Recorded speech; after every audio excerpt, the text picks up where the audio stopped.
Good afternoon. Is this okay? I got the jeans, but the thing? Okay. I'm trying not to look like a producer because that's everyone's nightmare. Watch this professional turn off his phone. That's how it's done. Smooth, one take. Well, first of all, Michael, welcome home to Broadway. Thank you. With Glengarry, Glenn Ross. How does it feel to be back? Well, it's a little closer to Times Square than I'd like to be. There are Broadway houses that are damn quiet compared to where we are now. It's this kind of visual landfill out there now. It's like every square inch is involved with selling you something you definitely don't want. That's just me. That's just me. I'm sure, you know. But I mean, there's, okay, I want to get to see The Outsiders one of these days. I want to see this. I want to see that. That's fine. But there are also some of the crap that they're selling is just insane. And it has very little to do with Broadway.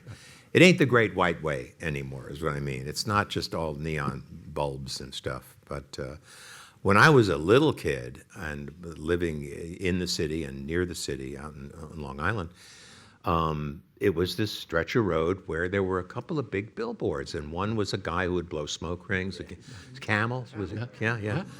And there was some kind of teacup that was like a chock full of nuts, coffee pot that was endlessly pouring this cup of coffee, literally the bottomless cup of coffee, and that was pretty much it. And Bond clothes, and that was pretty much your whole skyline. Now, anyway, so I said next time I work on Broadway, I'm going to work a little further, toward 8th Avenue, you know. Yeah, I love those houses. Yeah. What's it like living in the world and the words of David Mamet's play?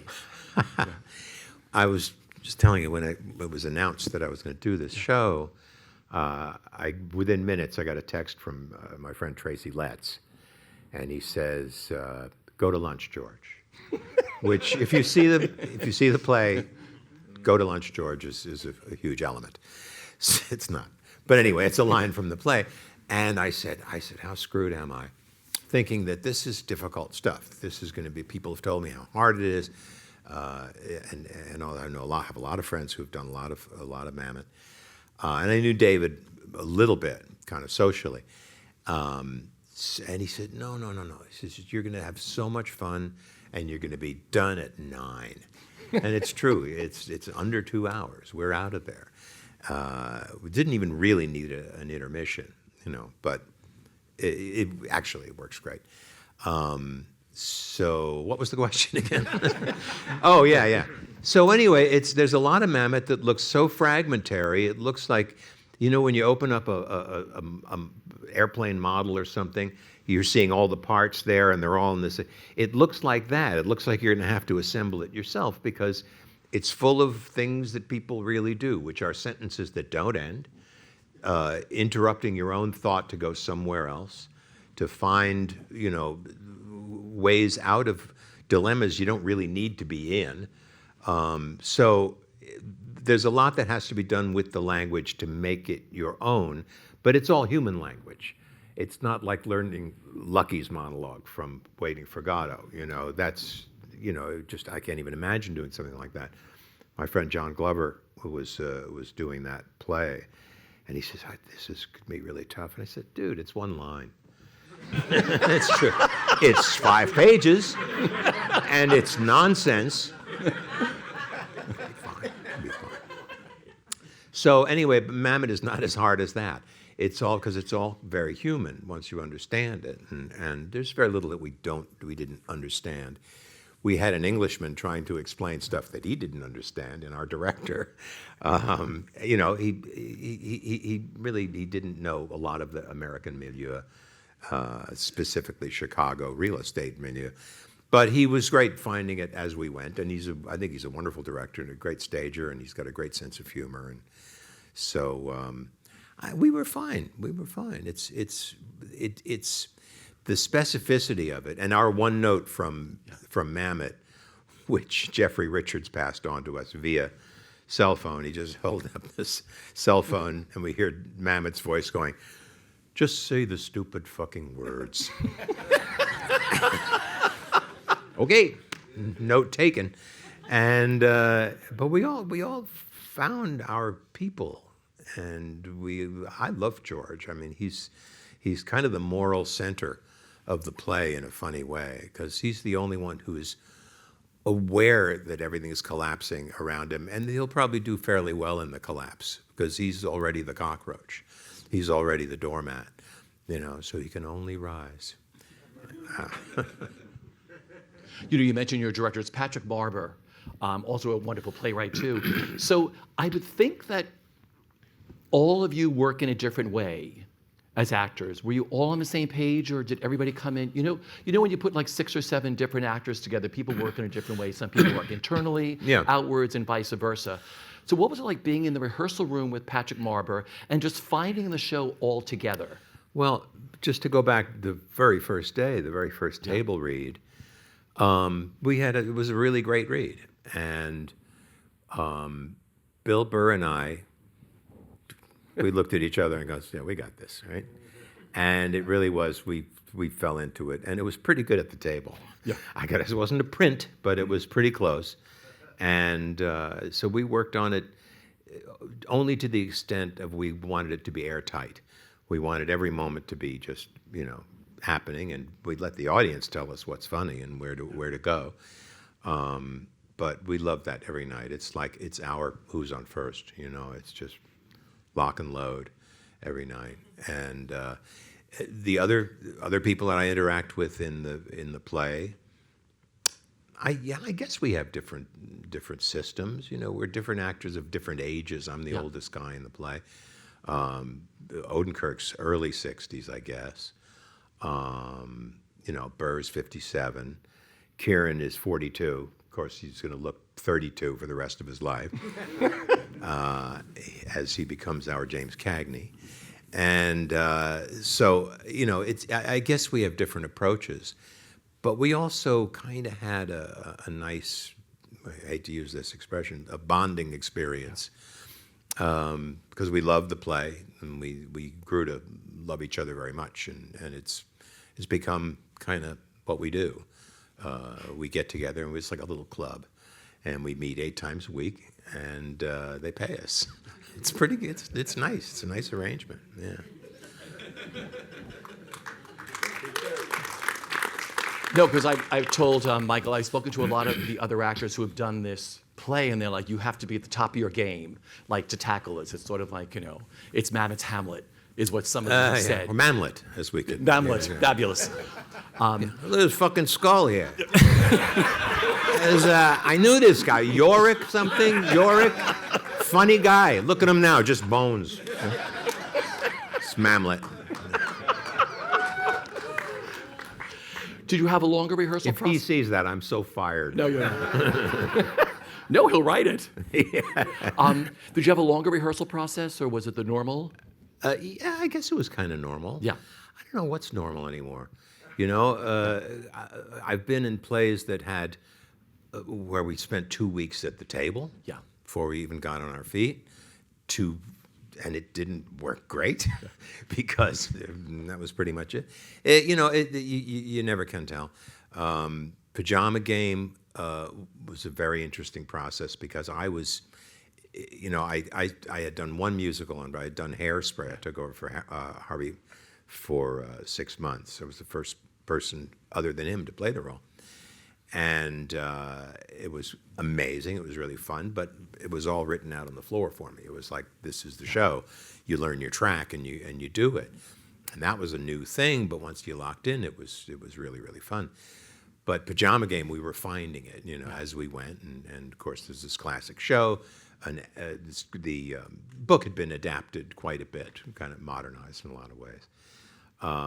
And so it was, I didn't know what to compare it to except for Hairspray, but it was fun building it up from the word, and just such a great cast with, Harry Connick and Kelly and Kelly O'Hara, who's, I would watch her not read the phone book.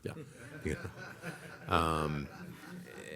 And Megan Lawrence, who is one of the funniest women who have ever been on the stage. Your sidekick in the show. Yeah. Yeah.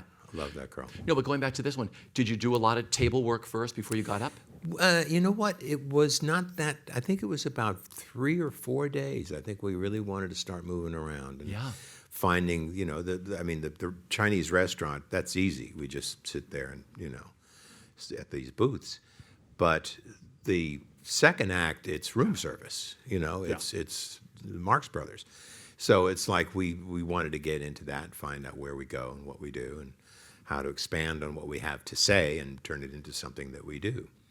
Because the writers tell you what you have to say. You have to look for what you do, Yeah. And it's the actor's job. This is a word of wisdom here. It's the actor's job to make the writer's writing less writery without getting it all actory. You know what I mean? Yeah. So it's like simplify on both ends. Because if you're creating a reality, there is no writer and there is no actor. It's just people doing things. And once you get rid of stuff you're not doing, you do what you are, and you're going to deliver. Yeah. And when we're all doing that, it really works great. And we all do that every night, down at the old Palace. But that's the ideal, is for everyone to know what they're doing and to do it. Yeah. Yeah. Well, I want to, with Mamet, like I said, there's breath between the words and everything else. The audience tells you, what were those first previews like for all of you up there? The Palace is a big house, but it is. The interesting thing about Glengarry at the Palace, it seems so intimate. I've seen it twice there already. I'm like, I've seen so many musicals there, but you all pull us in. Oh, good. So I wonder what it was like for you, those first few previews of letting the audience tell you all what to do. Well, we were getting laughs. Yeah. We weren't always. We were surprised by some of them. Yeah. There's a moment when Kieran says his character name for the first time. Yeah. And it's the name has been laid in for the first two scenes, and then casually mentions who he is. And I said, you're going to get a reaction on that. And he's like, why? They know that's from the program. They know. I said, believe me. And what is that third scene with Ricky Roma romancing this Mark, John Piricello, who's amazing. It's they kind of forget what play they're seeing, because what he's laying down is such a rich variety of bullshit. It is just it reaches into the cosmos. I mean, if he started talking about the Big Bang, I wouldn't have been surprised. He gets so. And then he pulls you back into, I'm the guy they've been talking about who's going to sell you whatever I want to sell you. And that when he says, my name is Richard Roma, what's yours? It's a great moment. It's not always there. But I remember seeing the play for the first time with Peter Falk as Shelley and Joe Mantegna as Ricky, who created the role. But when he said, my name is Richard Roma, the place went, oh yeah, that guy, it's beautiful. It's a beautiful moment. But, you have to see it. You have to feel it when it happens. Yeah. There was stuff I didn't know was funny. There was stuff I thought was funnier, and I realized, well, they're not laughing. Is it because they know something I don't? And the answer is yes. They were following a track from the last line. They were still on something. You can't sidestep your reality for a joke, or you can't count on it, because that's not what you're doing there. I'm there to sell real estate. That's my raison. Yeah. Yeah. Beautiful. You grew up in Seacliff, Long Island. I did. Yeah, I grew up in Glen Cove. Anybody from Long Island here? Let's see. All right. Well, fabulous. The most modest woo in the world. Totally. Woo. Woo. Yeah. So growing up, where did your love for performing begin? Well, I guess my father took me to see a show called Laughs and Other Events, which was, I think it was at maybe the Ethel Barrymore or someplace. And it was Stanley Holloway, who had played Doolittle in My Fair Lady on the stage and in the film. And people loved him, and he came back and he did an evening, it's like a 2-week run, an evening of where he came from, which was British Music Hall. So he was doing all this, stuff from the London and from the English Music Hall stuff. And I had already loved that stuff because I had an album of him doing these great songs, Henry VIII and Sweeney Todd the Barber, long before Sondheim was in the game. There was a standalone song from the 20s called Sweeney Todd the Barber that he did, which I was crazy about. So anyway, my dad took me to see Laughs and Other Events was the name of his show. And that was my first Broadway show. And I had that, I think I mentioned it to you, that moment when I'm sitting in the audience going, every seat in the house is looking at this guy. That looks like a good job. You get up there and you do that, and he's having a lot of fun for 2 hours. And it just seemed like a pretty good occupation, and that you didn't have to learn a lot of math. I think that was the other thing. I still haven't had to really know too much math. Yeah. If you do, you'll eventually do a play where it's written out for you. Yeah. Oh, yeah. You know, it would be a play called what's it called? The Physicists by Dürrenmatt. Yeah. It's like I think I played Isaac Newton in high school. Yeah. Yeah. We had one of those English teachers who said, "We're going to do demanding stuff." So there's these 14-year-old guys walking around in wigs, doing Dürrenmatt. Bless his heart, Mr. Mooney. Thank you. Oh, you pushed us. So when you told your parents you wanted to be an actor, yes. What did they tell you? They threw me out of the house. No, they were okay. They were okay. Because I did a lot of plays in high school. They said, "Well, this is what you like to do, and you don't seem to have a nerve in your body. You seem to just walk up there and do it." And it didn't occur to me that you were supposed to be nervous, so never bothered. So, but my mom is very practical. My folks love the arts and love theater, love films and music. My father was a big music guy. And so my mother said, "Well, I think it's a great idea. It's great you're going to do this, but you should have something to fall back on." And I said, "Cut the guitar. What are you talking about? I'm getting better and better on the guitar. And by the time I'm 19, I'll be playing like, Pete Townsend." That didn't happen because I don't have that kind of talent. But I stayed with it, and I actually did. I made a couple of bucks doing it. I wrote some radio commercials in L.A. and stuff. I wrote the soundtrack for the soundtrack music, and narrated a short film which I'd love to see again. It's called Inland Sea Odyssey, 1969. And it was the Evinrude Motor Company. They make outboard motors. And so it was an industrial, as they say. And I wrote a song, and I narrated, and that was my first credit. But I probably got like $500 or something for that. And I thought it was pretty amazing. I put that with the money I had made from recording an album of fairy tales. And I said, "I'm going to Los Angeles to see my friend Dave Lander, and see what's going on out there. And I'll stay for a couple of weeks, and I'll come." So I went out there in 1970. It was 11 degrees in New York. It was 65 degrees in L.A. So I said, "I think I live here now."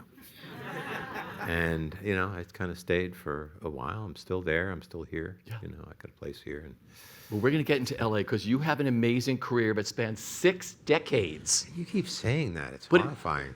But it's not real. Well, I'm 77. Okay. So I was 20 when I actually made my first dollar as an actor. Yeah. It was at what is now ART in Cambridge. At the time, yay! At the time, it was called the Loeb Drama Center, and it was part of Harvard. It was part of the Harvard summer school. So I wasn't going to Harvard or anything. I was going to NYU. But in the summer season, they did 4 plays, and I played Troilus and Cressida, which was so bad, I'm sure. Wooden and unconvincing, the reviewers. They were right. And I did the Queen's Envoy in the balcony, which was a challenge of another. That was actually kind of a cool part. And I played the less interesting waiter in You Never Can Tell. There's one great waiter part in You Never Can Tell. He's kind of the chorus. And the other guy just serves food. So that's what I did in Cambridge, and made $70 a week. And then we did All the Way there. Before we came to Broadway with it, I worked at that same theater at nearly twice the money. So, yeah. So anyway. Because I want to just tell me a highlight or a favorite story. We're going to go through some of his career highlights. Okay. But we're going to start in LA with the credibility gap. Oh, yeah. So I heard someone clap. Nobody knows. No. Credibility Gap was a radio show that started in 1968, and my friend David Lander started working there in 1969, and it was Harry Shearer and a guy named Richard Beebe, who had been a kind of a straight newsman, but he was a very funny guy, and he did a lot of voices and stuff. He played Spiro Agnew, and the Credibility Gap was essentially news satire. So we would rip and read stories from The Wire or current news stories, big stories, little stories, and then do a sketch on them, or I would write a song about them. So I came out, one of the reasons I went out to LA is to do that show, and I think I was the last actor to leave New York and go to LA to be an actor on the radio.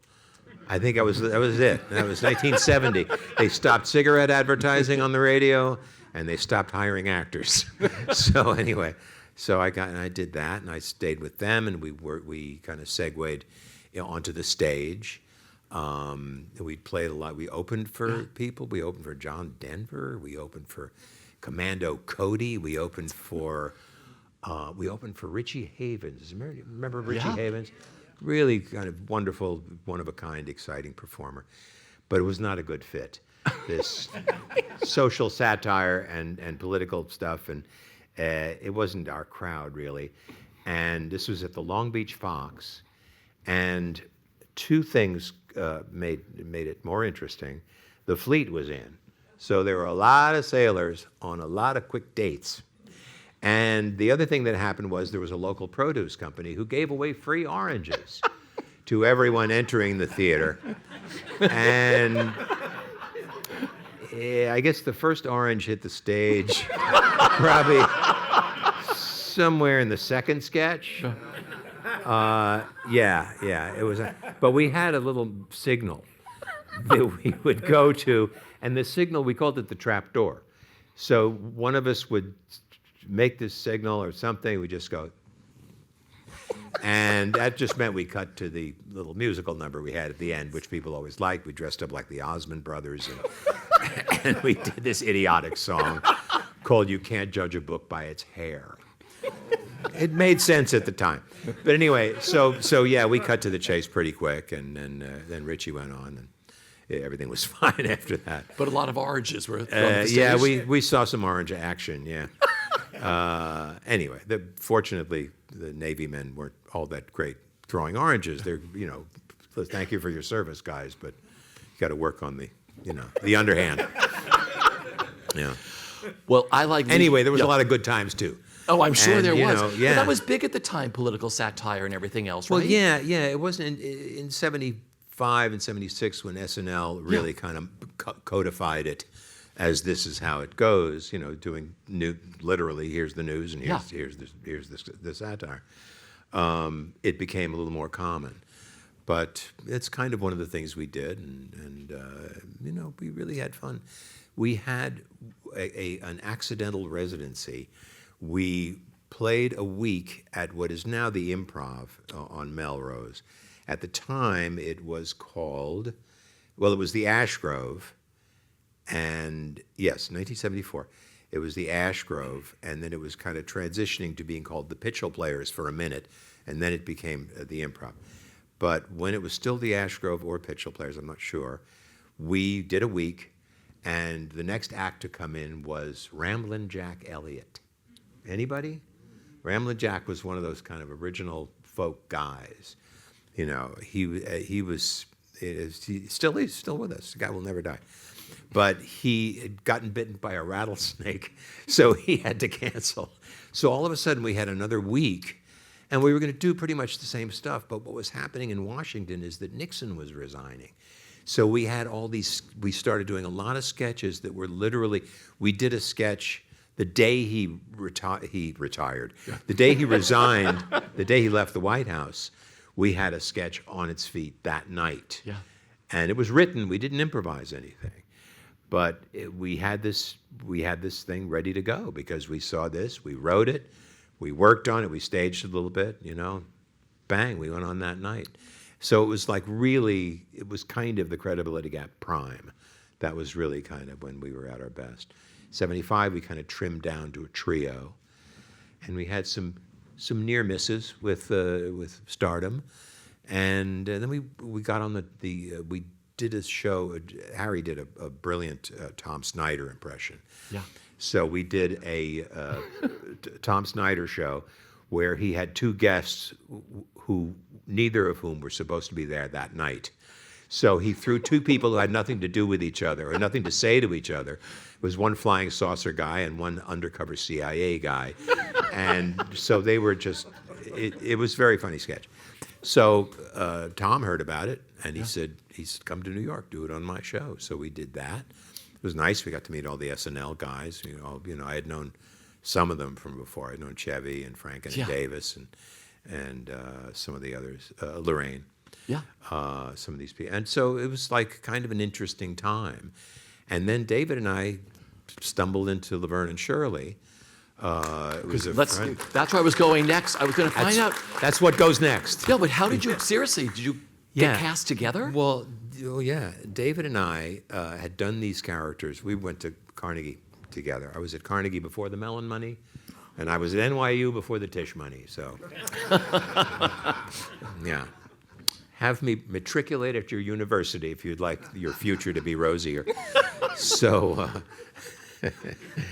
Kansas Land Grant Agricultural School. I could get them the big money. I just have to serve, stay there for 1 year. So, but anyway, David and I had known each other forever, and we'd done those characters forever. They were just these guys that we did. And so we did them a little bit with the credibility gap. It wasn't really social satire. I think we went a kind of very improv moment, just David and I on the stage. And then we had another piece called Babyland, which was the principal. Harry's the principal of this high school. And he's welcome to today's punishment assembly. And we're going to humiliate the two assholes. So we got it. We had to get up and recite a poem called Babyland, which is pretty funny. You can actually find Babyland online. You can find the audio of it because we did it on our record too. Yeah. So anyway, that's what we did with that. And Rob Reiner, who had known David forever, and his wife Penny were big fans of of the act. Yeah. And then Penny did Penny and Cindy Williams did this episode of Happy Days. And they said, it was spin-off Fever, and they're going to have their own show, and da-da-da. And so Penny said, why don't we hire these guys to work on the show as writers and, maybe work their characters in, because they're funny writers. So all three of us were hired as writers. Harry Shearer, David Lander, and myself were hired as apprentice writers because we were not in the Guild. And we wrote ourselves into the first show. Yeah, you snooze, you lose. Yeah.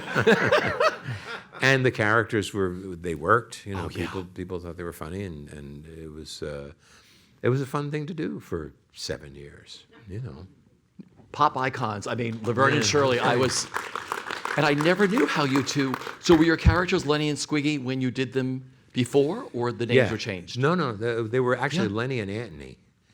Antony Flizzigliano was his original name. David loved making up impossible Italian names. And so then he became Squigliano. Yeah. Because there was another character called Squiggy, who was just this kind of post-verbal kind of mess. He didn't really say much. But he had a funny nickname, so it's like David said, "Well, let's Antony will now be Squiggy." So we did that, but otherwise it was pretty much that's who they were, those guys. I love that you wrote it too. That you were hired to write it. Yeah. So you eventually got into the Guild because of Laverne and Shirley? Yes. Yeah. But you know what? I don't think I got into the Guild until that. Yeah, that season we wrote one episode, and we had to join the Guild for that. That first season. You loved doing that show, didn't you? Yeah, it was fun. Well, I mean, look, did you love going to high school and junior high? That's a long time, right? You love parts of it. Yeah. Well, it was like that. I think, a lot of things happened. I learned a lot about how TV is done. I learned who has a sense of humor and who doesn't. There are a lot of executives who wouldn't know a sense of humor if they found it in their salad, But there was one moment, and I kind of like being outside the box. It's like, as long as this goes, this is going to be great. I'll do something after this. We're going to have fun. And so Laverne and Shirley, they switched the dates from Tuesday night to Thursday night because they had stuff they wanted to put in here and try it out and use, because Happy Days is now going to go to Holmes and Yo-Yo or whatever it was, whatever the show was. And so we moved to Thursday, and we got killed. Whatever the competition was on Thursday, it really beat us up. And then they said, oh, no, okay, we're switching back. So mid-season, they switched back, and by this time, ABC was losing a lot of its sale power. It had been #1 for 5 years, and their theme song was Still the One. Remember that song? Yeah. Still the One, da-da-da-da-da. So they would, the execs were kind of, it was a table read of a show, and they were just, bemoaning their fate. My God, we're not #1 anymore. And I said, well, you can't use that song anymore, can you? And they looked at me like I had just said the only thing you're not supposed to say. Yeah. And I said, we'll think of something else. And then I said, do you know a Paul Simon song called Slip Sliding Away? They didn't think that was funny either. Well, they had no sense of humor. Nah. But like I said, you were all pop icons. I mean, I vividly remember so much of Laverne and Shirley and just growing up and watching you all make magic on TV. It was not a sophisticated show, but it was sometimes very funny. Yeah. But like I said, you learned how TV worked during that show. Yeah, and TV changed after that too. We had 3 cameras, no monitors. It was because we were shooting on film. Yeah. And we didn't shoot the dress rehearsal. We had one pass at it with the audience. We did a dress rehearsal with all the, we had done a whole camera day, and there was the one guy who kind of knew what was going on. He was the camera coordinator, a guy named Ray DeValley, did the whole season. He was brilliant. Very kind of hands-on tech guy at the time, and tech was very different at the time. Yeah. And now you get this 4-pack of you see what every camera is seeing, because you're seeing video assist. We had no video assist or anything. And it was 3 cameramen, most of whom had been in the business since the 30s. That really the older guys who rode those dollies. Yeah. With the young guys pushing them around. Young guys were 50. And anyway, it was just kind of a different thing. Yeah. So that kind of changed and evolved with many pluses and many minuses, I think. The fact that one of the last pilots I ever did was in the early 2000s, I guess. And we did the first scene, expository scene. Here's we are in this law office where the show is going to be set. And we did it 9 times in front of the audience. Wow. Now, you have beaten the audience half to death if you do the same material 9 times. Yeah. So 2 hours later, people started leaving. It's enough of this shit, and they started going on. And between every take, by the way, of those first 9, we had somebody coming up with better jokes. Yeah. These development people, would come up, how about this? How about instead of that, he says this? All right, let's try that. And it was just like, this isn't going anywhere. This is not going to be good, and it's not going to sell. What are we doing here, So I just, that multi-camera thing, it's like, it's either you got the juice and you go ahead and do it. I did a couple of episodes of some shows that ran beautifully. I did an episode of Friends, and it was very high energy, and they did it they did it like it was their only shot at it. Every actor was like plugged in so well, and they knew their stuff. This is like just the second season, but they were all really good actors and great timing, and they knew how to do this process. And so, it can be done. But if it makes it possible to monkey with it, my dad used to say that every artist should be 2 artists, one to actually create the art, and the other one to hit him over the head when he's done. You know? Yeah. Because sometimes you got to walk away. Yeah. Mamet sent this play, almost in its current form, to his hero, Harold Pinter, and said, what should I do with this? What should I do with this? My hero, what should I do with this? And Pinter said, walk away, it's perfect. If you can't get anybody to do it there, I'll do it here. So they produced Glengarry Glen Ross in London, first production. And so sometimes you really are done and you just don't know it. Yeah. You know, and the fact that the show, you got to really listen to figure out what the hell they're doing on that stage to begin with. By the time you realize you don't have to know absolutely everything about Chicago real estate in 1983, by the time you realize that, you're free, and it's just you're enjoying the chaos and the backstabbing and the front stabbing and All that good stuff. all that good stuff.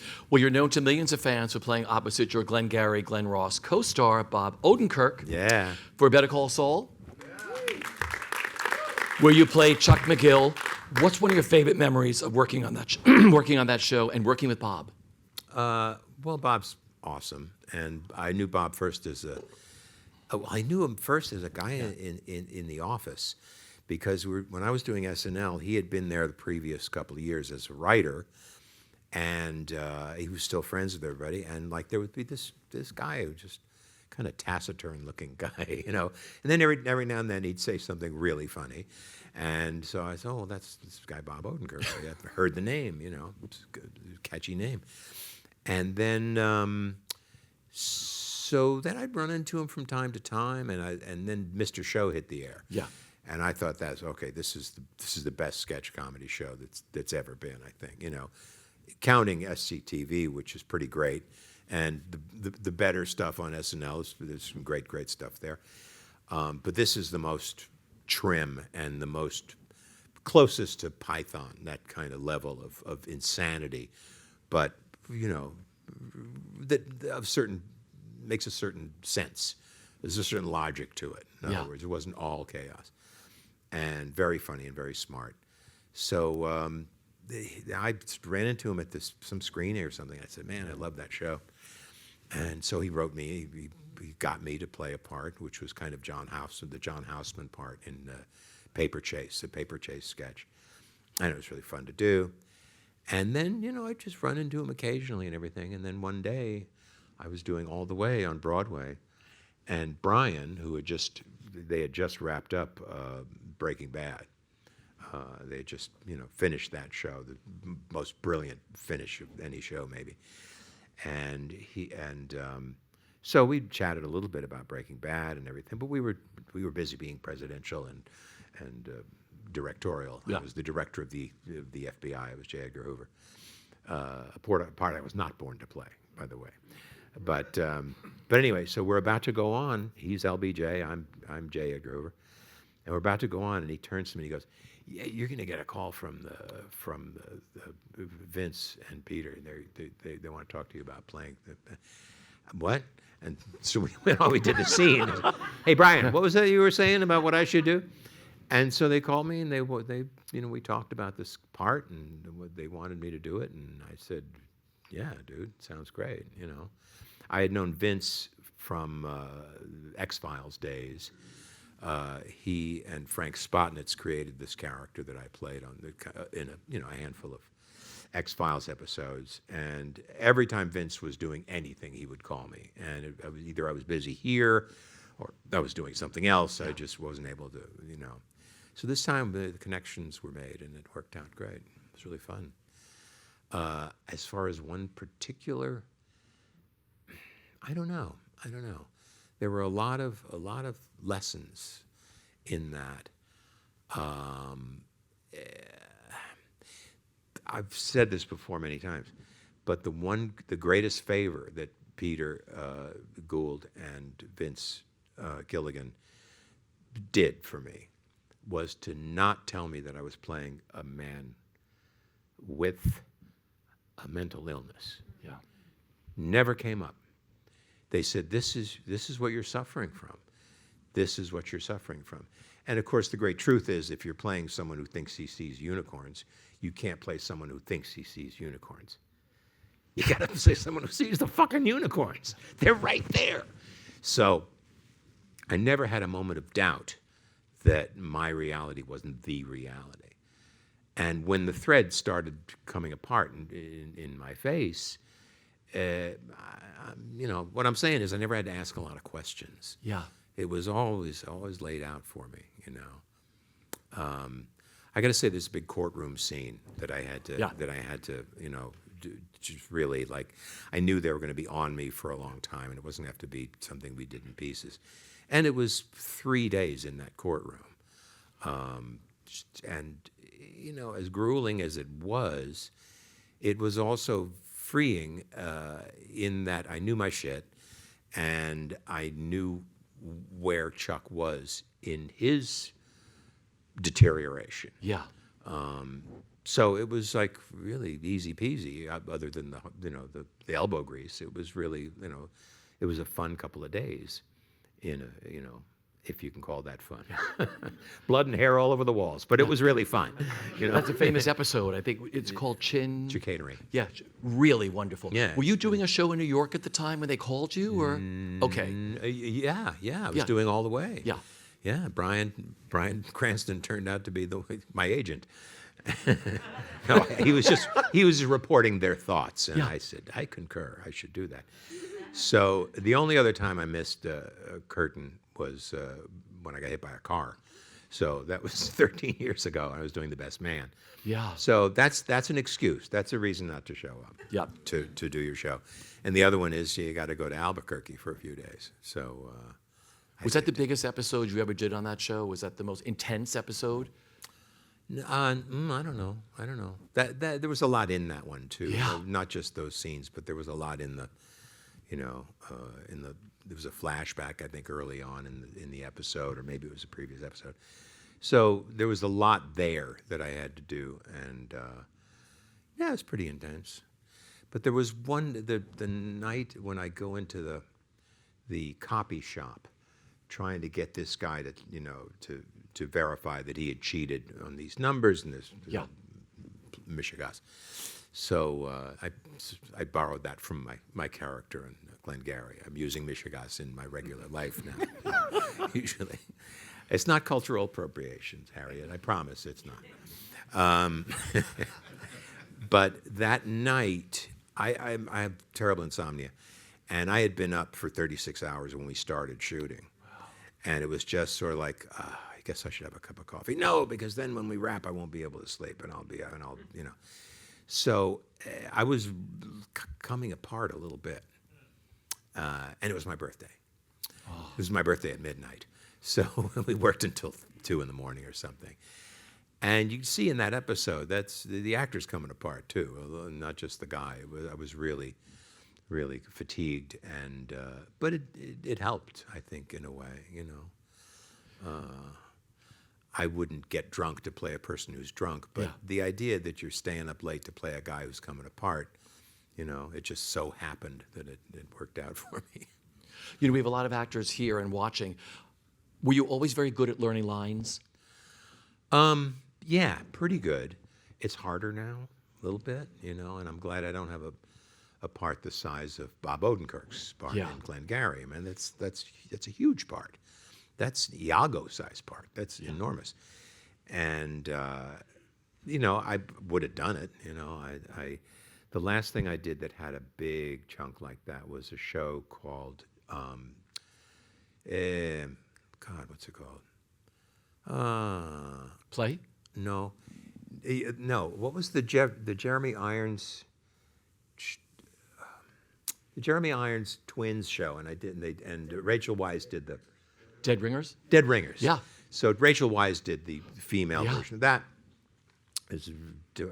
Nobody really loved the show, I don't think. It's very difficult to watch. But I had one scene in that where I had like 3 pages of, and then no one could cut away. This just pushing slowly into me, And it was a lot of lists and pictures, and and it was really fun, but it was also like, God, this is probably harder than it would have been 10 years ago.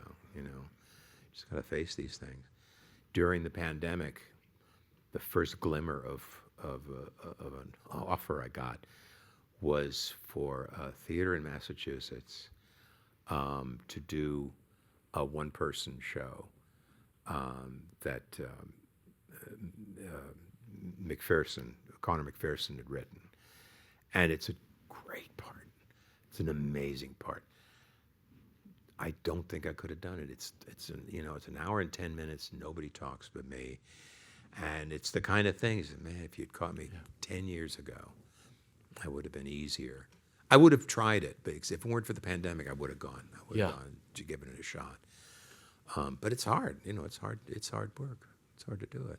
Because I always wonder, people who work on television, like all of a sudden you have this big monologue to do, and they change 3 lines in the middle. Yeah. And they want you to do it in one take. Oh yeah. That's got to be. Well, I've talked to people who did Deadwood. Yeah. And they said that David Milch would hand you 3 new pages 20 minutes before you shoot it. And you just give him this look, and then you give him the yes sir look. That's what we got to deal with here, And he was constantly doing that, and it must have been very difficult. But it hit the air like fine, It's just that was a lot of stuff, It's hard. Yeah, that's why Nicholson says he's not doing movies anymore. He says, I can't do even 5 pages if there's a lot to say. It's just really, really hard. Yeah. So anyway. You've collaborated numerous times with your friend, producer, writer, director Christopher Guest. A lot of films with him. What has that ongoing relationship meant to you, both personally and professionally? And how did you two start working together? We were at NYU together. We met, I think, it's like our first week. We had there was like a theater history course and things like that. Mainly we were there for the acting, for voice and circus. Harvey Burgess taught the circus class. Do we know Harvey? Yes. Awesome guy, right? Yes. Yeah. Yeah. And Omar Shapley for Games Improvisation. He had been with Compass and early Second City, and he's a great, funny guy, and really good at it. But we had these with theater history class. So Chris and I were just these 2 guys, and he had a guitar case. And I said, what you got in there? And he opened it up. He showed me his Gibson Electric, J150, I want to say. I don't know what it was. I don't know the numbers. And I said, I have that exact same guitar. He had the red, and I had the Sunburst. And so, we should talk sometime. He says, yeah, I just saw B.B. King at the thing, and I just saw the Electric Flag with Mike Bloomfield over here at the bitter end. And, so we immediately had a lot in common. And he was very funny. And he had a friend named Tom Leopold, who was also very funny. And so we were, kind of 3 Musketeers-ish, people who disrespected everyone else, as long as it was getting laughs. Yeah. Then we'd back away. And I had some good teachers and stuff at NYU, Olympia Dukakis and Peter Cass, and Omar, and So Chris and I just started hanging out, played a lot of the same stuff. We liked the same stuff, and then halfway through my last year there, I was sharing the apartment with my girlfriend at the time, and she got booked at the Guthrie. And so it was like, I don't know how I'm going to handle $80 rent myself. And so she said, well, it doesn't matter because my father's moving in. Oh, okay. So I had to look for a place to live. So I moved in with Chris. And we immediately started writing songs together. We just became close. And so after that year, I went off to L.A. and, he would come out to L.A. sometimes and we'd see each other. And I'd come back to New York sometimes. And he was doing the Lemmings, the Lampoon Lemmings, and he wanted me to be part of that. But I was doing the Credibility Gap. And so we just had this kind of, congress.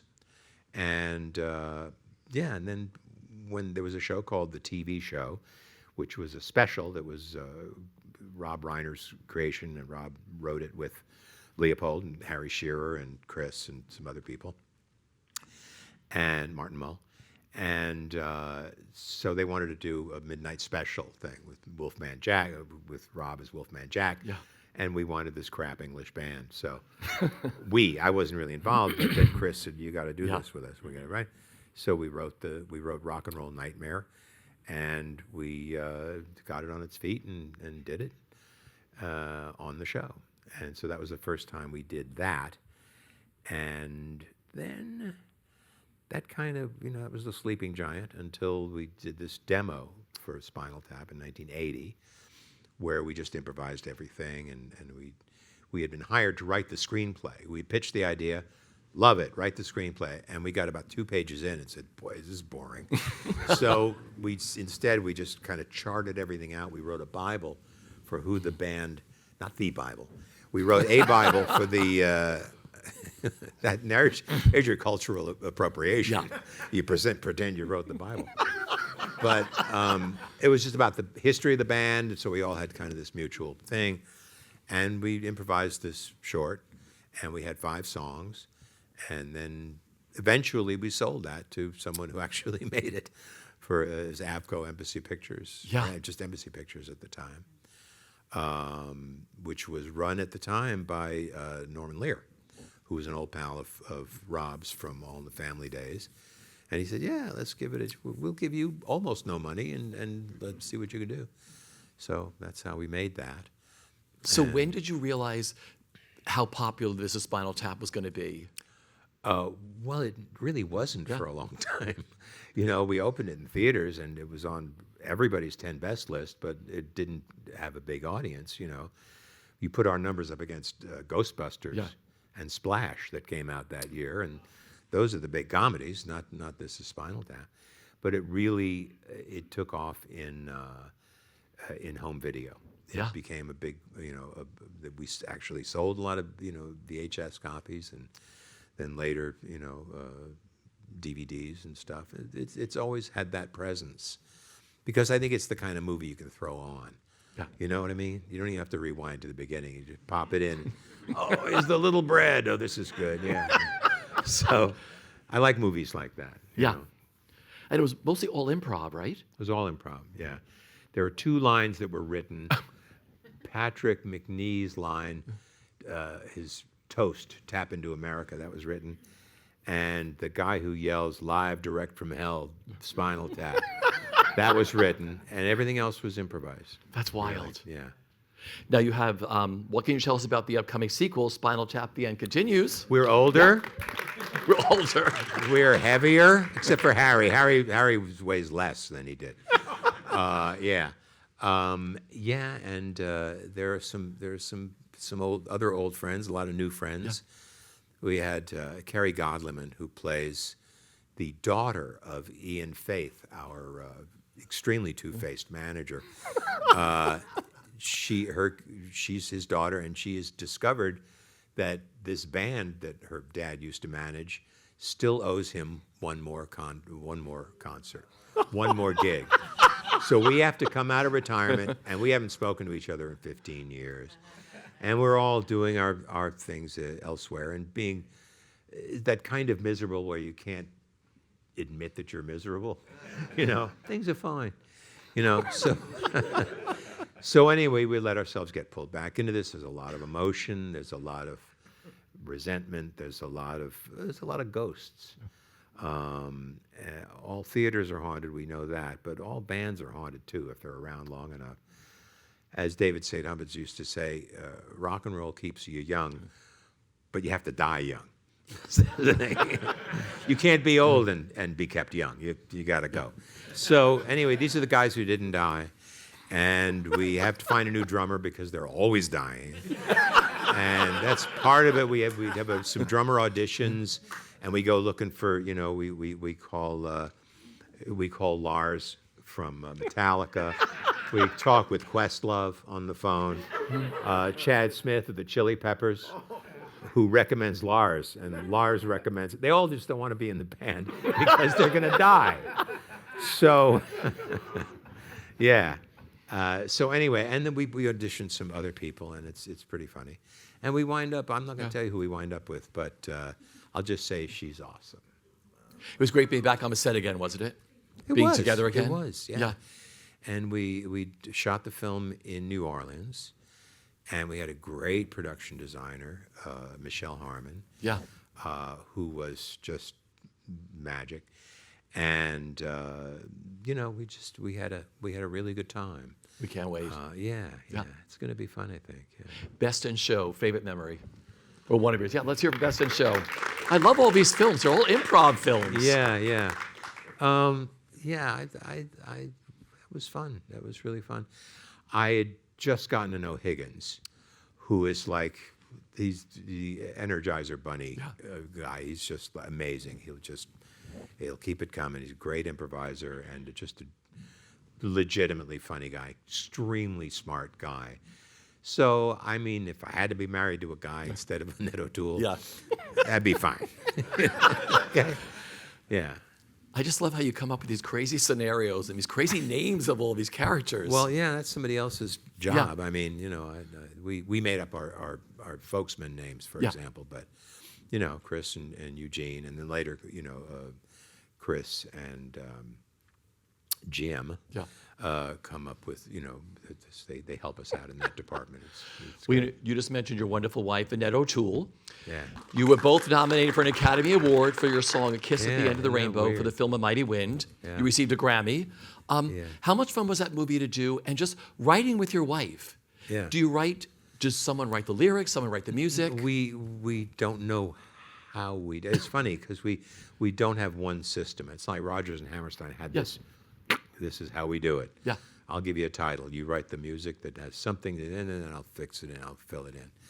So, they had a very specific way of doing things, I'm sure. The first thing we wrote together, we were, just to go back in history, this September 11th, 2001, a lot of things changed, and one of them was she was working in Canada, and she's like, what is life now? What do we do now? So I said, well, I'm covered here. You do what you have to do there. She said, well, I got a week off coming up, or I got a week off. Just can't get planes or anything, no airplanes. I'm going to drive down, rent a car and drive down. So she drove down, and about 10 hours after she got home, they said, we need you back on the set. We're switching things around. You got it. So she had to drive back. So I said, look, you got your mom and dad can take care of the kids, get them off to school in the morning and all that. I'll come up with you. So we made that schlep. We drove from LA to Vancouver, and somewhere around Reading, I think, she said, "What is? I got this thing in my head, and this tune, and it was."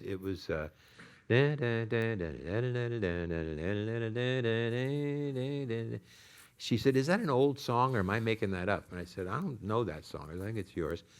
So we started, just playing around with it. I said, what you want to do is just to help you remember, you need to find a mnemonic, find some phrase that will kind of hang on to the melody for you, like Paul McCartney famously did with Scrambled Eggs, da-da-da-da-da-da-da-da.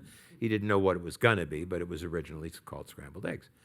So we came up with Potatoes in the Paddy Wagon, which it had the right number of syllables, and it was nonsense. But Annette said, yeah, well, we should make it about a girl named Potato. I said, well, really? And yeah. And so, okay, why is she called Potato? Well, maybe her mom had her in the root cellar.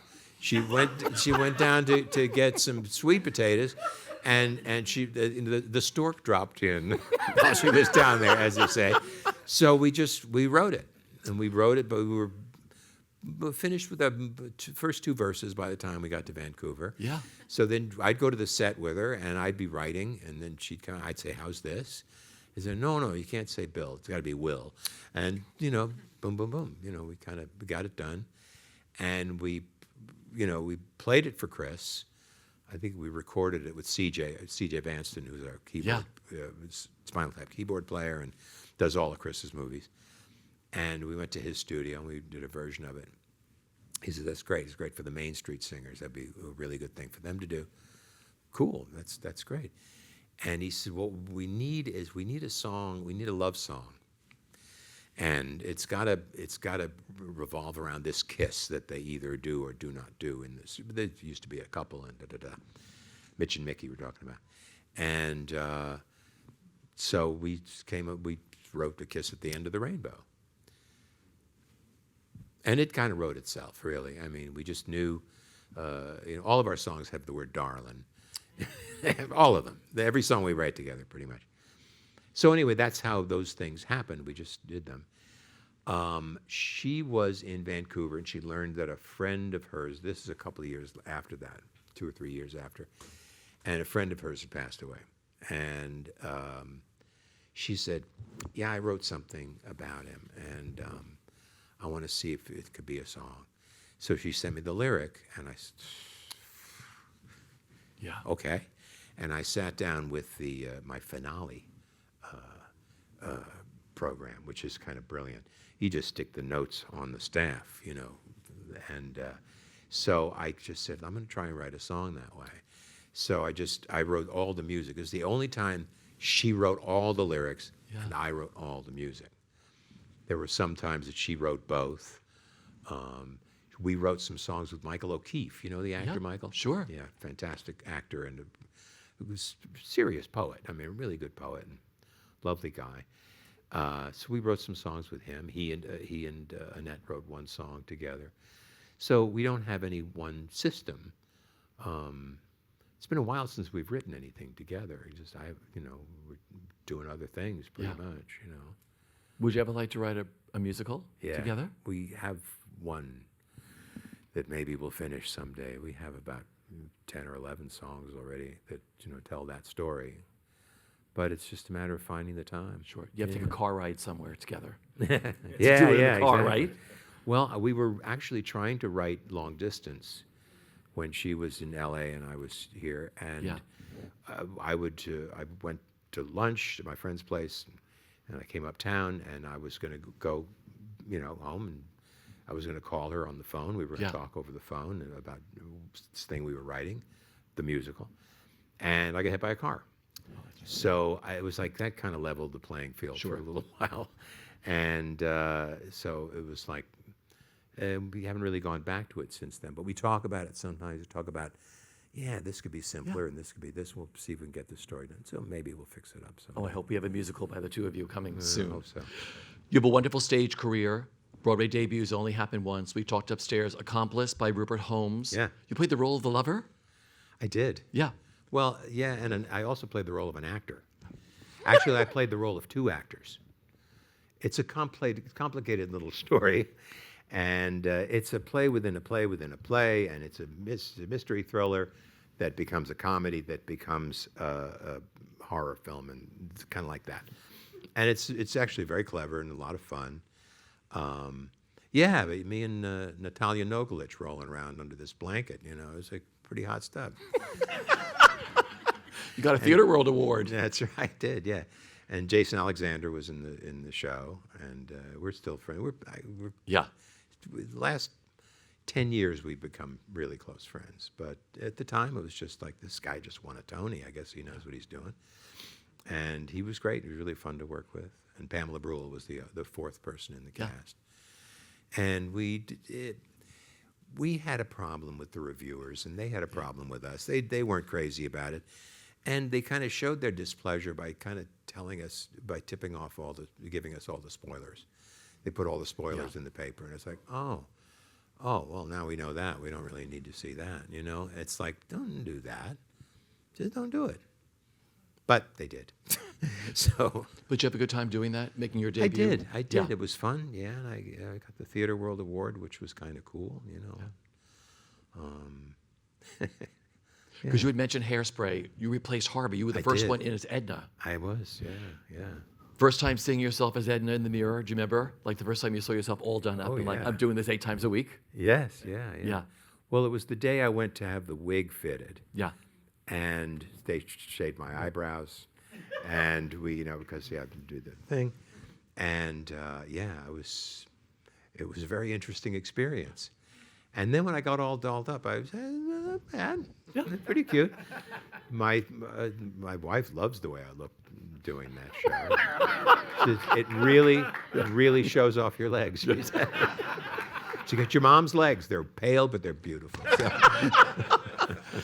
Well, you've done numerous shows with your producer, Jeffrey Richards. Yeah. You've done 6 shows with him? I have, I know. Yeah.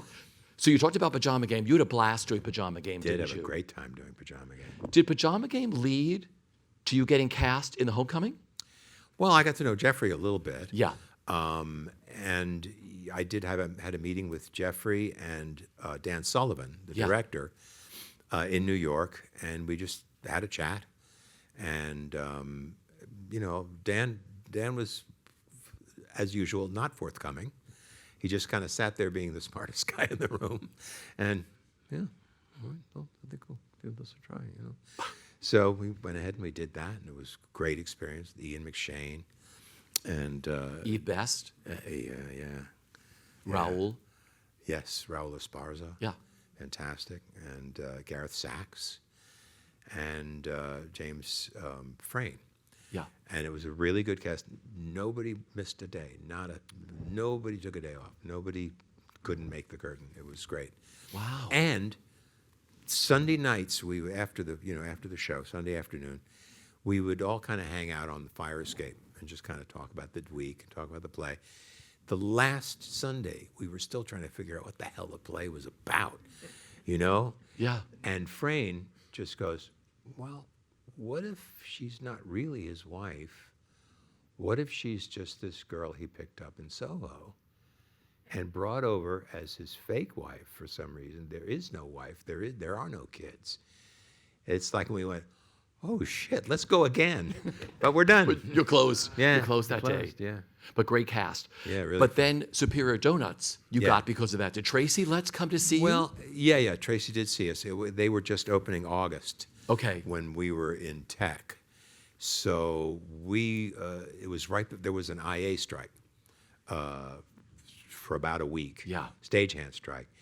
And so we were kind of in limbo. We just kept running we'd love to get on the stage, but we're still running. But right before they went on strike, we got to see August, which was an insanely good play, and it's amazing cast and just great. And I got to know Tracy a little bit, and he wrote Superior Donuts.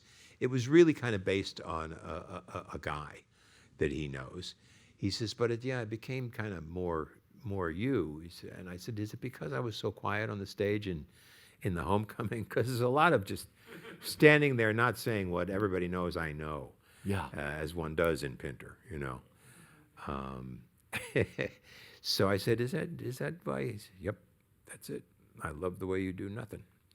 When you're on the stage, he said, and the character is he's a quiet guy, except when there's nobody else in the room. He talks to the audience, and gives you the life story in 100 chapters, So he liked the way I shut up. I love that play. I thought that play I was did so too. great. And it's a good play. Yeah. A lot of people who've done that role since then. The Best Man, again, what an amazing cast. Yeah. He got to share the stage with the likes of James Earl Jones and Angela I Lansbury. know. So what was it like? And Dakin Matthews. Oh. and incredible and cast. Larroquette and Yeah. Jefferson Mays. Jefferson Mays is like, man, he's the greatest. Yeah. I did Yes, Prime Minister with him in L.A. And he had a moment where all he had to do was very agitatedly answer the phone. Yeah. And because he knew he owned me, Yeah. he did it. He did something a little different every day, and it was just watching this guy kind of be his own little Harold Lloyd movie going on at this table every night, and knowing that I was about to go, but I can't. Very hard to be on the stage with Jefferson Mays, one of the most naturally funny, gifted people I know. That was a tremendous cast. But that's Yeah, it Jeffrey was Richards, fun. too. I mean, putting Yeah, casts yeah. together in shows. Yeah. Did you have a great time doing The Best Man? I did, until I got hit by a car. But it was a taxi that hit you? No, it was one car was going north, standing at 86th and Broadway. Car's going north and assumes that the yellow light is his. Yeah. And the lady's turning left and assumes that the yellow light is hers. And so they collided, and I was collateral damage. And I was on the corner doing what you're supposed to do, And they took me, just in case you were wondering if movies and real life are the same thing, they are. They took me to the hospital I'd been born in. Yeah. And while I was there, I said, yeah, I was born somewhere up at the Manhattan Women's Hospital. Yeah. And the nurse said, this area was part of that. We're St. Luke's now, but this. And I said, really? He said, yeah. And then the same nurse came back a little later and said, yeah, I looked things up. This was the maternity ward. So I returned to the same coordinates. And when I looked out the window, I was seeing probably the same, a version of the same stuff that I saw at the window when they held me up. Here's the city, kid. Someday none of this will be yours. Yeah. I mean, it's a full circle moment. It wasn't the best, but you didn't miss many. Did you miss a lot of shows? Oh, I missed the rest of that The run. rest of the run, yeah. I didn't go back on the stage until, I guess, until I went back to do All the Way. When Bryan Cranston became your manager. Did it in Cambridge, and then exactly. But I mean, that must have been great to work with him too, and the incredible cast in that show also. Yeah, again, yeah. A master class, I'm sure, just to watch and rehearsal Fantastic. too. And John McMartin. Oh yeah. Who was like just kind of primo Broadway guy. We were all boasting about it. I said, this is my 7th Broadway show. And somebody saying, well, I've done 8. And McMartin goes, I believe this is my 24th. So I got a lot to catch up on, right? When you hear a number like that. He was awesome. He was the best. Yeah, fantastic guy. The Little Foxes, he played Ben Hubbard opposite Laura Linney and Cynthia Nixon, and they both switched out the roles of Regina and Bertie. Yeah. So I saw them switch out. What was it like rehearsing first and then doing the show one night with Cynthia as Bertie and then Laura as Bertie or Regina? It was a longish Yeah. rehearsal stretch. With Daniel Sullivan again. With Dan Sullivan, yeah. Yeah. Who is one of my favorite guys Yeah. in the world. And and we ran everything with both of those actors doing those roles. And they're very different roles. Oh, yeah. And very different dynamic. And you get two of the best actresses, Yeah. if we still use that term, Yeah. in the world. I mean, they're just, that's world class right there. And very different characters. And I looked forward to every night because it was every performance because it was something a little different. And the first time Laura Linney missed a curtain, I shouldn't say that. It just stays here. I know. I just wish. I wish I could come up with her name because I've met her several times since then, and I'm so terrible. But boy, the Broadway bench is a strong bench. Being an understudy on a Broadway show, you got to bring it. Yeah. We have an amazing bench at Glengarry. Yeah. And we saw some of their rehearsals. We don't haunt them because it's none of our business, Yeah. And they had the same director and the same, they know what they're doing. They're really top line. So anyway, it was a great experience. It was so interesting because when you went back, the whole dynamic shifted because they were so different, their interpretations. So I'm sure it was alive every night anyway. But I mean, Richard Thomas, all these great people you got to work with in that show. Yeah. We have actors here in the house and many others watching around the world. They're at different places in their career. I'd love for you to touch on the longevity of your career and the variety of different genres you continue to work in. Because, when you started, it was like, oh, you did a lot of comedy. Yeah. But you've switched out. You work in so many different genres. I have no excuse. But was it something you looked for, or when you chose roles, or just no. as you look at your 6 decades, like we talk about your career, when you look back at the beautiful way you created your career? Well, if your audience gets big enough, they'll tell you what to do. Yeah. And I wanted to be careful not to do the same thing more than once. I've always said that it's the people I admired are the ones who would be different from picture to picture. Yeah. Unless you're Cary Grant, then you're Cary Grant. You just do that and we're fine. We'll turn the cameras on and you do the rest. But people like Frederick March, there are people who would really bring something entirely different every time, something appropriate, but something. He was a great comic actor. He didn't do a lot of comedy, but he was really brilliant at it. But for me, the real pivotal guy is Alan Arkin, because here was this guy who started with Second City. First time I saw him was the New York version of when the Second City came to New York. And they did it on Broadway. I didn't see it, but I saw on Sunday afternoon TV, they did a couple of sketches. And I was like, God, who's this guy? He's hilarious. And who's this Barbara Harris? Yeah. Never heard of her. She's hilarious. And all these people, Andrew Duncan, this amazing bunch of people. And they just did a couple of sketches. And so I knew him from that. And then I knew him from, I had seen him do Enter Laughing. One of the funniest performances I've ever seen in my life. And, he started making film and stuff a little later, but when Mr. Mooney, who was the English teacher who directed all these plays and everything in high school, he said there might be a time when you're going to have to decide whether you want to be to do comedy or to do, you have to decide. And I said, what is Alan Arkin? Has he made a decision yet? Because Alan Arkin, it's like songwriters. The best songwriters are the ones who can make you laugh or break your heart. Cole Porter, Loudon Wainwright, Randy Newman.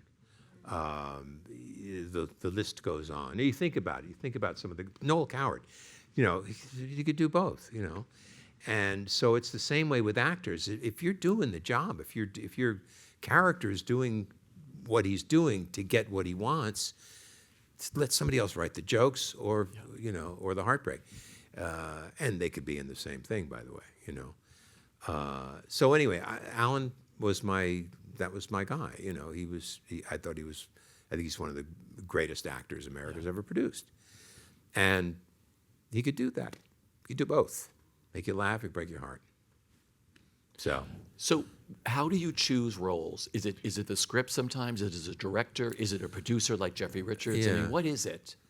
Well, when Jeffrey calls, I usually say, Yeah. Okay, because I don't think J. Edgar was a million miles off, but it's okay. I actually helped him scout that play, funnily enough. Yeah. But I just want something that's interesting. Something that, appeals to me. The Connor McPherson thing was, if circumstances had been different, I would have given that a shot, and it would have been an adventure of a certain kind. And that's what I'm really looking for. It's like, if you're going to take 5 or 6 months of your life, there better be some adventure there. Otherwise, you're just, you're going to the Des Moines plant to overhaul their HR. I don't do those jobs. I don't do those kind of jobs. So the ones that I do want, we're going to have something at the core of them that's going to be interesting and fun and challenging. And I guess that's it. Again, we have actors. You probably don't audition anymore, but when you did audition, were you good at it? I don't think I was great at it. Okay. There have been times when I've come in, had a great meeting until the reading started, and then I realized I really should get somebody else for this. I don't tell them that. Ed Begley and I talk about this a lot because we've always been up for the same stuff, always. Yeah. And more than once it's between you and Ed Begley, except for the time it was between me and Ving Rhames. If you really want to know if there's lunacy at the heart of this entire enterprise, yes. But Ed and I were always up for the same stuff. We've been friends forever. And so one time I was parking my car, and I knew it was between me and Begley. I was parking my car to go into the meeting, and he was coming out of the meeting, going to his car, and he goes, well, whatever happens, it'll be in the family. He got it. The show sucked. So, no, it was not it wasn't going to be a great show anyway. But it was like he got the gig, and that's fine. Sometimes I got the gig. He was there. He was one of the, I don't know whether I could say this or not. He was one of their backups in case Chuck McGill didn't work out. If I hadn't taken the role, it probably would have gone to Ed because they love Ed. He's crazy about it, and he wound up in Better Call Saul. Yeah, having a wonderful part in that.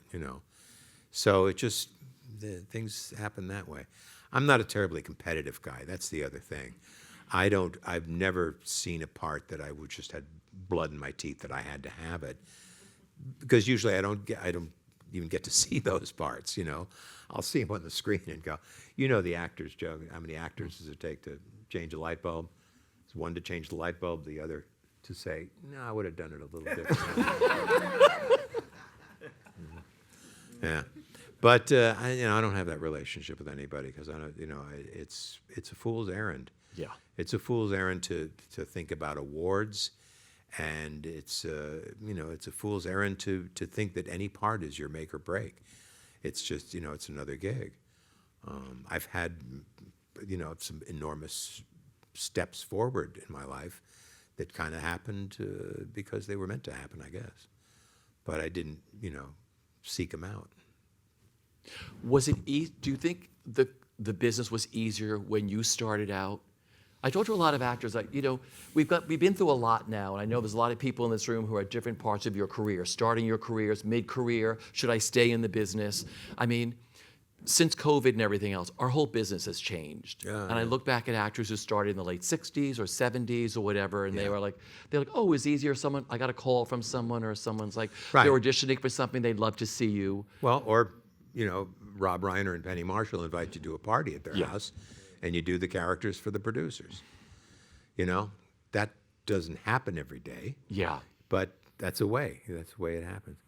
I think it was easier in some senses, but there are a lot more jobs now for actors because there's a million streamers. Yeah. There are people making stuff and doing stuff, and so there are ways to get work. Yeah. And to keep working. But I think at the time there were 3 networks, and that was it. That was pretty much it for original content. But I was in a sketch company until, I was the Credibility Gap until we started doing TV. So it's just it's different in a lot of ways.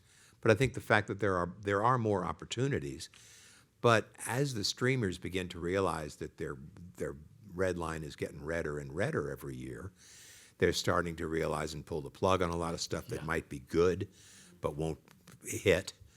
And it's a shame, but it's the same game they've always been playing.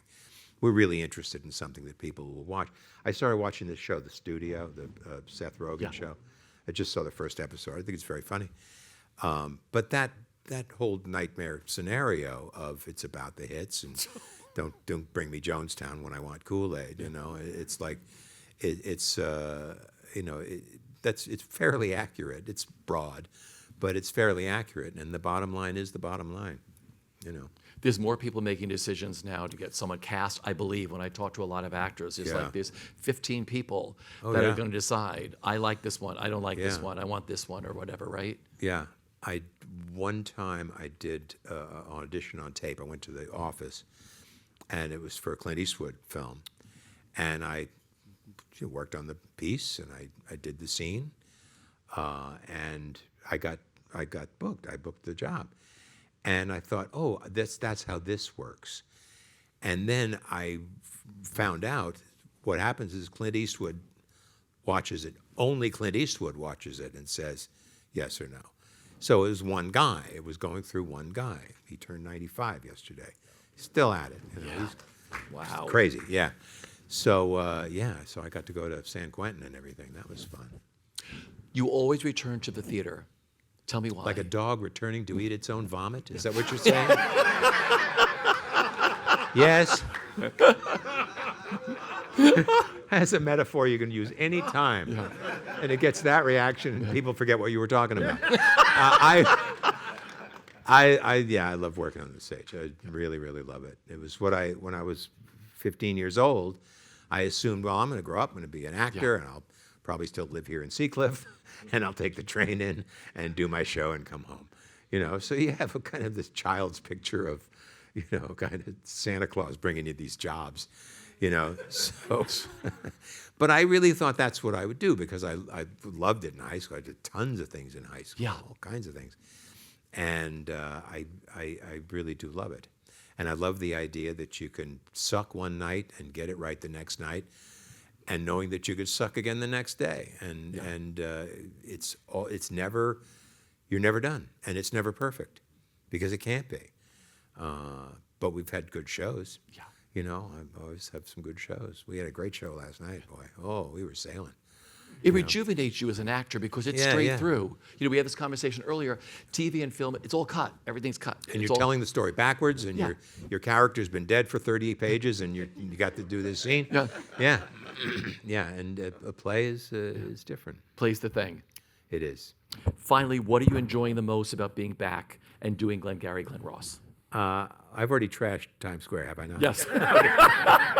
Aside from that, it's the best job in the world. Period. And just, you know, going there, and we have a big kind of autograph line presence apparently, compared to others, because we do it and we like to do it, and people have been amazing. I show them a picture of Barry. You saw Barry. Yeah.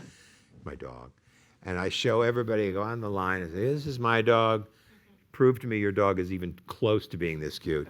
So everyone takes out their dog pictures. So I see a lot of dogs. Almost all the female dogs are named Luna. I don't know why. It's just caught on. Or Lucy. Yeah. Yeah. So, but anyway, it really is fun. It really is fun. It's 15 minutes at the end of the night, and then I get to go home. But I love the play. I love this bunch of people. Yeah. You know, a couple of people, Piricello and Howard Overshawn and Donald Webber, completely new flavors to me. You know, I knew John a little bit from TV, but it's just we've become the squad, and it's the actor squad, and we show up and we do the job and we go home, and it's a great gig. It really is. But because of some of the people in this, you're introducing live theater to a whole new audience. I'm sure you meet some of them up the line. I mean, people know Kieran Culkin or whatever from films, or all of you from TV, and like, oh, they do this live. Yeah. You know, we all remember that. Yeah. And that must make it really exciting for all of you to realize that a lot of this is someone's first live show, Right. and introducing them. My daughter's boyfriend saw his first Broadway show, and he's in the business. He's in set design and stuff he does set dress for like videos and stuff, all on the West Coast. He has never seen a Broadway show before, and it was like, what the hell? Yeah, it was like. First of all, he couldn't figure out how they changed the set so fast. 15 minutes, you got an entirely different building here. How did you do that? They do it. Theater magic. Yeah. A lot of people are seeing their first shows, and I think it's too expensive to see a show on Broadway. We have one of the most expensive shows. We don't. I mean, I'm not going to tell you the competition. Yeah. There are some that are more expensive than us because they're limited runs, they're big stars, and all this stuff. So ours is a pretty hefty price, but you know, people pay $300 to see the Yankees play. Yeah. You know, I'm a Dodger fan, as you could probably tell. So I don't even know what it costs to go to Dodger Stadium anymore. It's a nightmare. Andy, you fill me in on that later because I can't look at numbers that large. But it's like everything's expensive these days. You know, so everything's gone up. I saw Alan Arkin. Nobody's going to believe this. I saw Alan Arkin do Enter Laughing for 99 cents. Yeah. It was the last week of the show. We sat in the very, very back of the nosebleeds, and they were twofers. Yeah. You know, at that time they used to do twofers, and you get 2 tickets for the price of 1. They just needed people in the house. Yeah. Because most of the people who were going to see Enter Laughing had already seen Enter Laughing. So anyway, there we were, 99 seats to see one of the greatest comic actors I've ever seen on the stage.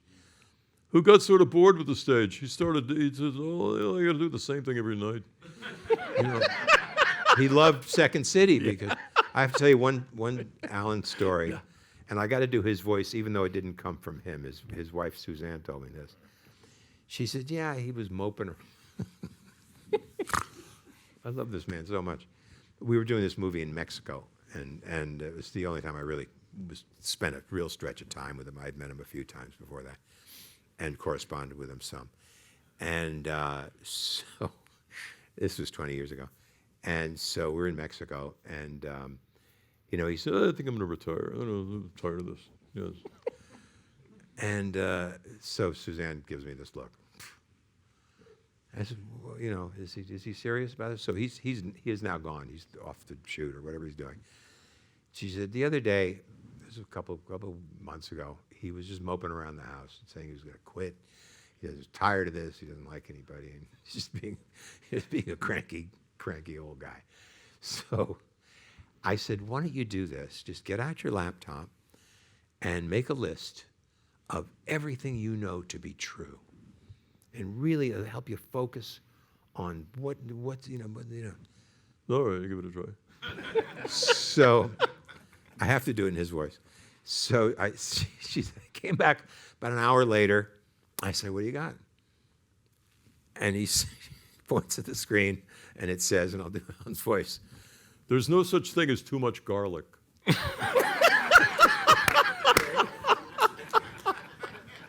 So That is perfect. yeah. I thank you for spending the afternoon with us here and spending it with me. Thanks very much. Michael McKean.